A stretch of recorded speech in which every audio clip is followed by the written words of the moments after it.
Good afternoon, everyone. Sorry for the delay, some technical difficulties, but here we are. I'm Dara Bunjon. I'm the food enthusiast here at J Moore Living. If this is your first time tuning in, I'm a food writer, food stylist, PR maven, and a frustrated baker. All our shows are up on J Moore Living's Facebook page and webpage for perpetuity. So I always remind people to go dig in the archives, find someone of interest, and listen to our show on your walks, your runs, your car trips. So, let me talk about what I'm going to be doing today. Since it's the first time, I look off to the computer from time to time to see if you're sending any comments or questions for today's guest.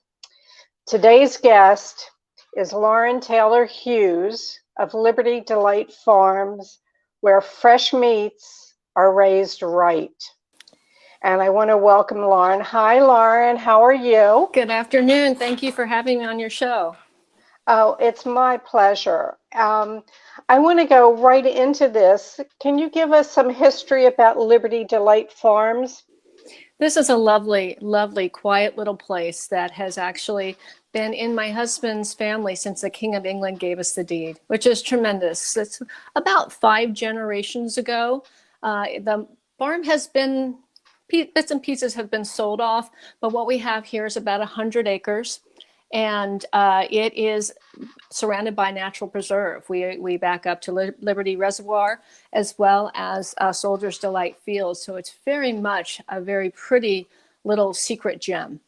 Go ahead.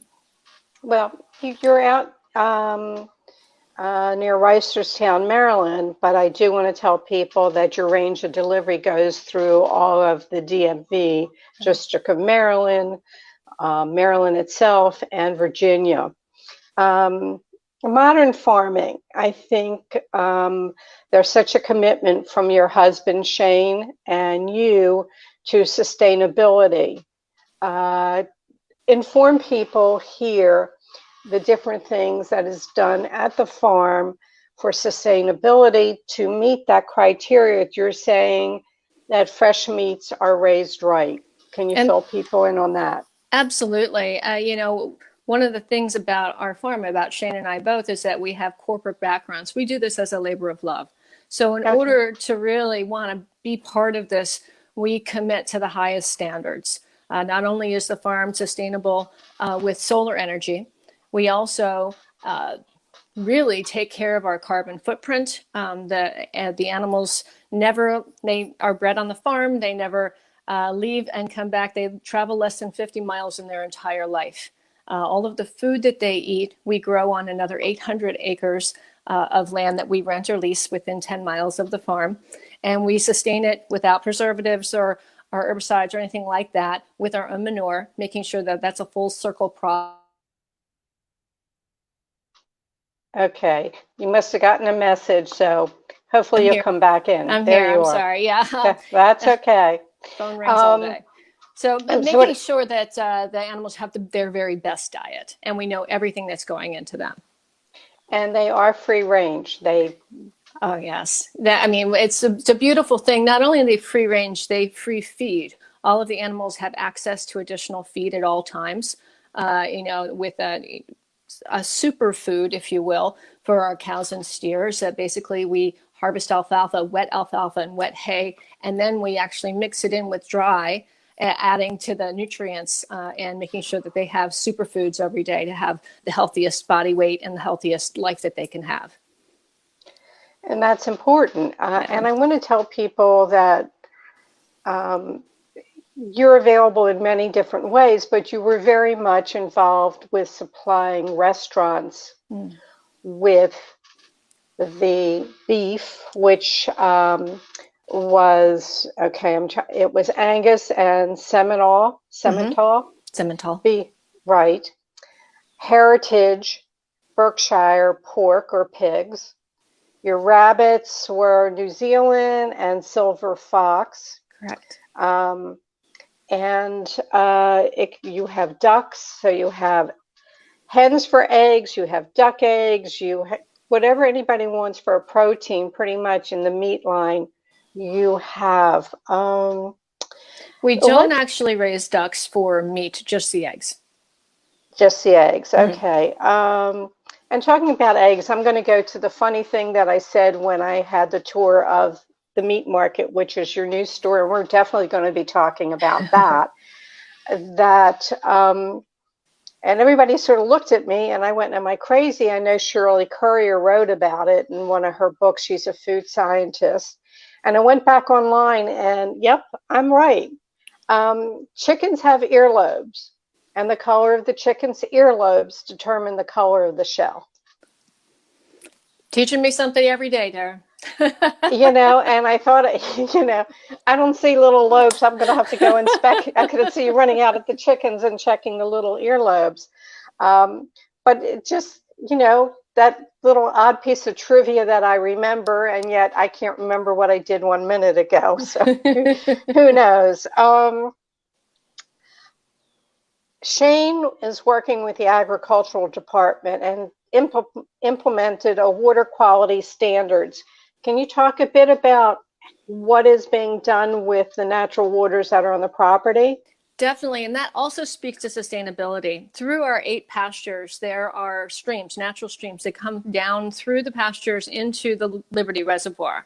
So we worked with the federal government to create some stable stream crossings that allow the animals to still get the minerals in the fresh water, which is really something, a lot of animals don't get is fresh water, especially in a very rocky area like Reisterstown. Those minerals are really abundant. We don't have any salt licks. We don't need them.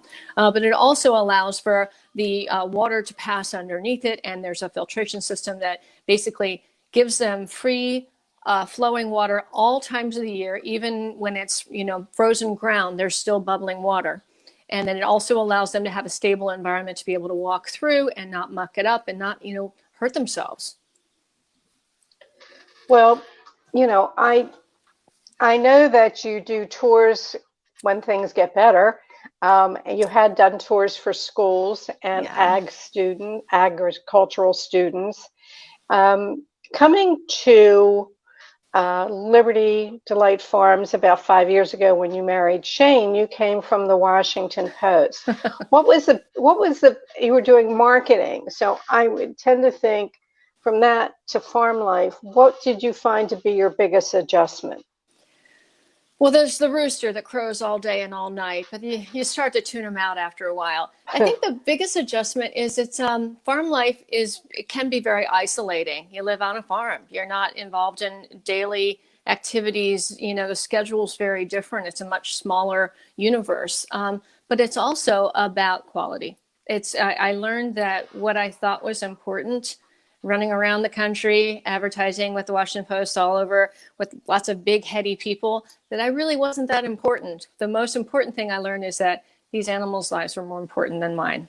And it was very humbling, I'll tell you the truth. And learning that from Shane, who had this similar background coming from corporate, was a real aha moment for me. Why am I doing this?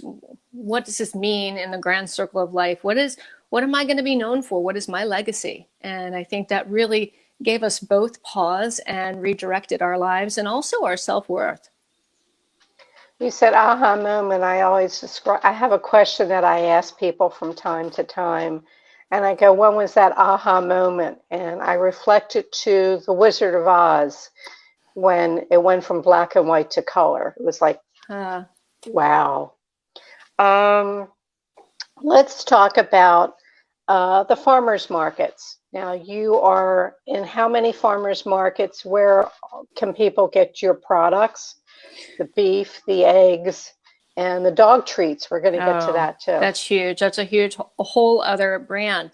We participate in 7 farmers markets. The largest ones in the areas: Waverly in Baltimore, Catonsville, which is seasonal, 2 one in Loudoun County, 2 in Fairfax, Virginia, and then 2 in Montgomery County. And these are just on the weekends. They are 4 of them are all year round, every single weekend, and we are always there. We bring beef, pork, chicken, turkey, rabbit, neighbor farms lamb, and we also have the dog treats, like you said, and other treats. Well, let's talk, since I brought it up, Great Seuss pet treats. Now, you're looking to take that national. Can you talk about it and Yes, absolutely. accessibility? Yeah, it's really cool. So respecting all parts of the animal means that you use all parts of the animal, right? You don't want to throw anything away or, be disrespectful to them.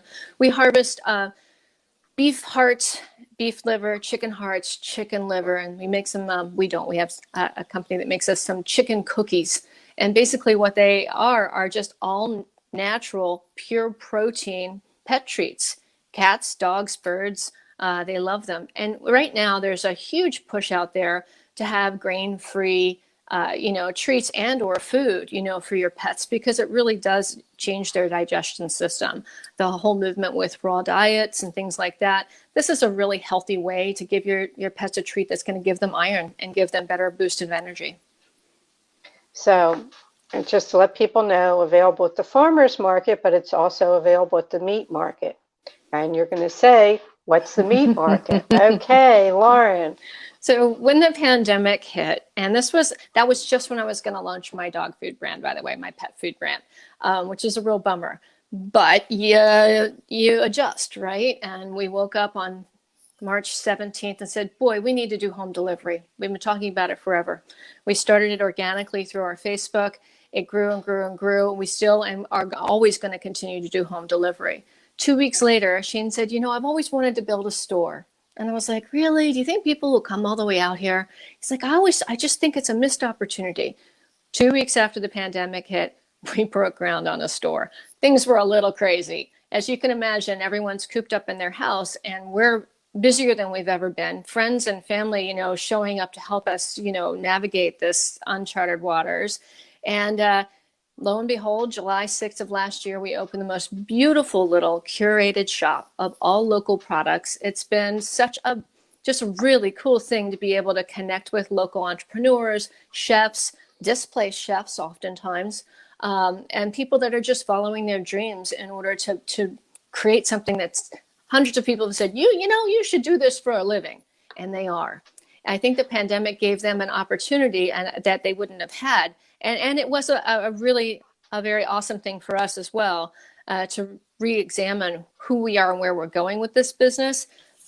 A lot of these young chefs would not have had the opportunity at restaurants to just do a brand new product. And they had the time, sadly, but then they had the gumption to create these new things and maybe even change the course of their lives. And I want to emphasize with people that there's home delivery. Now, I've been out to the shop and I went, oh, I want that, I want that, I want that. And I'm walking around, and you gave, well, it was a couple of people from the press. You gave me a little care package, but I did buy the cinnamon buns, and I looked at some of the things I'm trying. People in Baltimore will recognize the name Angelinas. Mm-hmm. Now, Angelinas was on Harford Road, known for their crab cakes. You have their crab cakes and their crab soup available for purchase, obviously, along with your restaurant quality beef, chicken, eggs, everything that you're producing, and anything you can think of. And I'm going to say it's curated, artisanal. There, I saw in the freezer case a pizza. It sort of looked like a focaccia. And if I remember the story, the chef who's making that was in California, worked at the French Laundry, I believe. At Bunjon, which is across the street. It's owned by his brother, across the street from the French Laundry in Yountville. Yeah. And Grateful Pizza is an up-and-coming brand. And I'll tell you, I think I told you before, I'm going to be the person that says I knew her when. Beautiful, beautiful things. The pizzas are a piece of artwork unto themselves. And she had, because of family matters, had to come back to Baltimore. So these fabulous pizzas are in the freezer case. And I guess they can get that in delivery if they hit the meaty. Everything's on the site. Yeah. Mm-hmm. Everything on the site. So people, and I want to remind you that it is www.libertydelightfarms.com. And of course, that'll be up for perpetuity here and on the J Moore page. And the social media you always want to check their Instagram and Facebook page, and that'll be coming up. One is Liberty Delight Farm, and one is Liberty Delight Farms. So that was before my time. Yeah, I know. That would have never happened, right? Always keep it the same. Yeah. I know that. When this started out, people did this and that, and I go, just make it all the same. It's got to be easy to remember. Yeah. So wholesale. So businesses, restaurants can buy wholesale. Let's talk a monthly farm share, CSA. And can you explain a CSA to people who might not know what that means? Absolutely. And we have great relationships with chefs all over the area, and we plan to continue to work with the best restaurants. But a CSA is a community-supported agriculture group. It was created in the 70s for vegetable farmers to help fund their season. And you could actually come out and actually work the farms and be part of that. It's turned into more of a kitschy phrase that is what I would like to even maybe downplay to meat of the month club, if you will. It's not any fancier than that. It's an ad hoc product. You can buy one, you can buy three, or you can skip months or do whatever. You're not subscribed, and you have the opportunity to get 15 pounds of meat, 5 pounds of beef, 5 pounds of pork, and 5 pounds of mixed poultry. And I hand select it based on the season. So right now it's a lot of grillables. As we move into the winter months, there'll be specialty items like, let's see here, hams and briskets and things like that people really enjoy slow cooking, and you have more time, and can put things in a inside crock pot without making your house really hot. Brisket, must say. Oh. That brisket was insane when I was out there. You had little brisket sandwiches and tender. Now brisket, has to be braised. It's got to cook a long time, but it's the quality of the meat that went with it. And oh God. And weren't you using some of the spices that you sell on the brisket? Mm-hmm. I sous vide it first and then seared it off. We used the Dizzy Pig. I think it was a spicy beef rub on it. And then I just squeezed some orange over top of it. So good. That's something else you can go into. Yes. Right? Well, events and classes, they're on the way. They're coming. Right. So there are a lot of things on the horizon. Let's see. Just to remind people, they can get home delivery. Obviously, we talked about Great Zeus pet treats. And let me tell people, you can buy bones, fabulous, for $5. Your dog is going to just go crazy for. And then they can get the whole femur. Yeah. That's a little bit more of the beef. And that's a natural product and treat that you can give them. It's not something from some foreign country. You don't have any clue what's in it. Yeah. You're going to be doing monthly dinners, hopefully. I look forward to that. Classes, catering. There's nothing that you really aren't doing. I'm looking at my notes. You're going to do some pop-up vendors at the meat market. Yep. And so people need to go to the website. I can't remember. Are you doing a little newsletter? I do at least 2 a week. So you can sign on to our newsletter on our website. There's like 4 different areas you can sign on. And that way you can opt into it. And it's some of it's, hey, look at this new calf. But some of it's also, this is a great recipe, or this is what we're featuring for Father's Day. Or did you think about, a grilling box for your beach trip? And that way you don't have to go to the food line there, and, with the masses, you have the best meat with you. So really just trying to be utilitarian. Okay. Best piece or worst piece of advice, or both, that you've gotten? Doesn't have to do with the farm, just we like to share here. I think the best piece of advice, and it probably took me a long time to really hear it, was to be authentic. Be your authentic self. The worst piece of advice is you need to go work for this person, and you at that point you become someone else's agenda. Have your own agenda. I was talking with Zena Poland, who last night she came. You know Zena? Yeah. Okay. So we were out to dinner, and we were having a discussion, and I said to her, and I explained, I said, I would always tell my husband, you have to take care of yourself first, then you can take care of others. Right. And she agreed. And it was a very long discussion. In fact, Zena's going to be on the show next week. So let's see, best piece of advice, making sure that I'm ticking all the boxes here, because I don't want you, to sit there and complain I didn't do a thorough interview. No. All right. You like to cook. What was your most epic culinary fail? Oh, I can't seem to figure out pork belly. I just don't get it. I can't seem to get it the same consistency as I get from some of my Korean friends. I can't seem to nail it. But I've had some great wins though.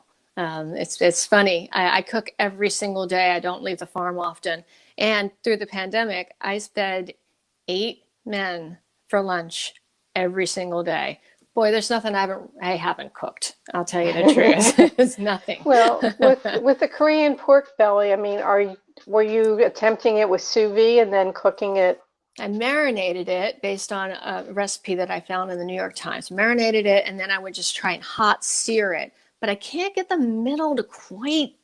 I can't. I've tried chopping it and doing it that way. If you've got some ideas, hit me up because I'll take it. I don't know. It to me, a lot of fat. Yeah. But the meat there is sort of that same consistency of brisket, which needs, to me, braising. Yeah. Yeah. So, and that's it. And that's, do you braise it for a short bit and then sous vide it and then I have no idea. I have friends that smoke things then sous vide. You never know. There's so many infinite, combinations.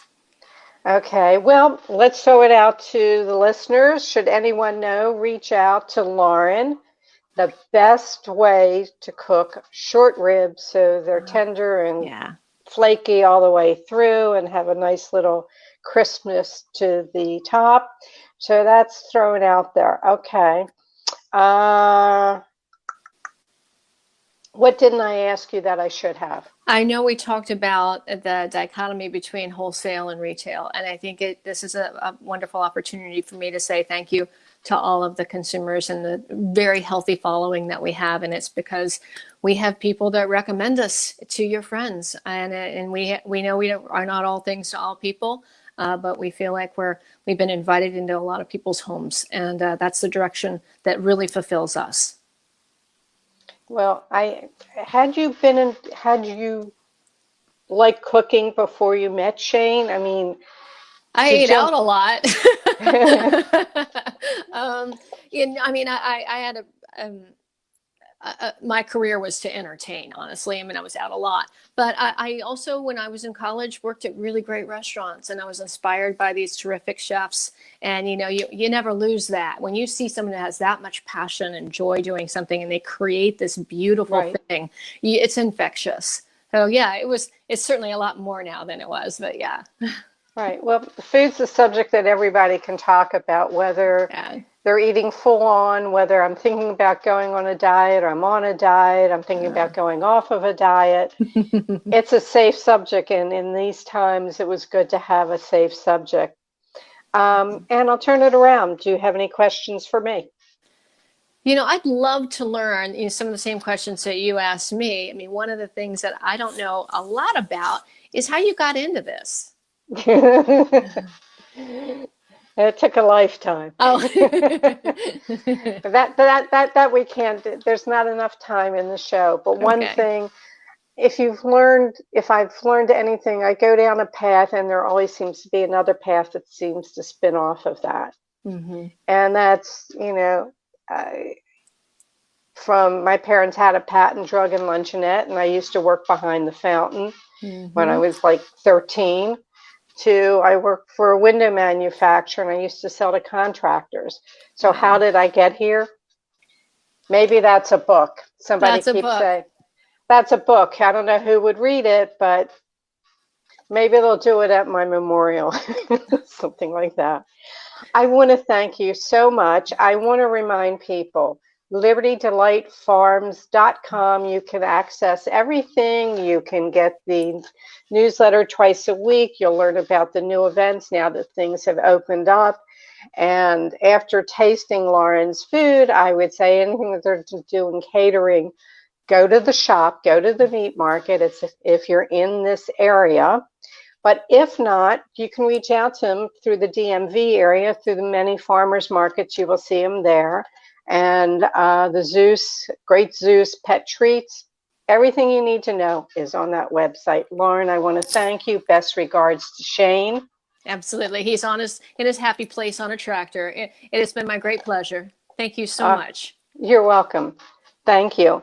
And people, I have a reminder, and we were just talking about Zena Poland.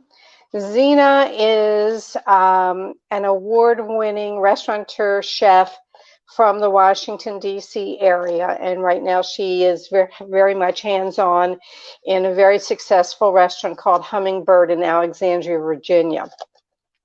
She is a world traveler and has the funniest stories about her trips.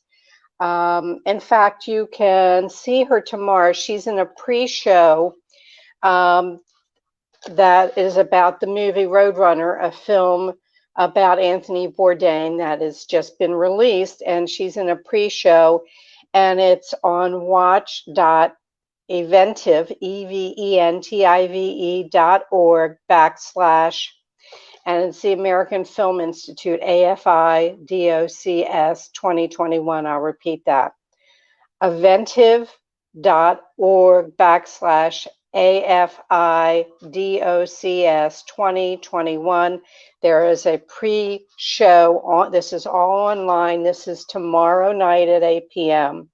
So if anything, go out and see the movie, but I think there's a lot that's going to be discussed prior to the movie. Just to remind you, you can reach me at food@jmoreliving.com with emails, or my social is at Dara Cooks. This will be up on jmoreliving.com and jmoreliving.com's Facebook page. Interviews from way back over a year. Feel free to dig through the archives, have fun. We've had some really fun ones and informative. So until next week, have a good week. May your plates always remain full.